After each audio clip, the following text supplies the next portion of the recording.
Ma ogtahay in dunidaan ay u baahan tahay adiga nuqulkaaga? Dhalinyaro, halkan waxaa idinkula wadaagi doonaa 3 qodob. Ha sugin waqti ku habboon. Waqti ku habboon ma jirto. Hadda bilow, meesha aad joogtana ka bilow.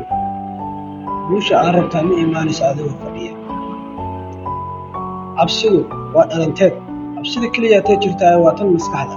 Markaad ku dhiirato waxa aad rabto, waxaad ogaanaysaa inay haayeen waxaasi dhamin. Mar kastoo aad ku dhiirato waxa aad jeceshahayna waa mar kastoo aad u sii dhowdahay inaad guulaysato. Mid saddexaad, maalgeli naftaada. Dhalinyaro badan qodobkan ma baraarugsanayn. Mar kasta isku day inaad maalgeliso naftaada, aqoon, xirfad, kobci garaadkaada. Xusuusnow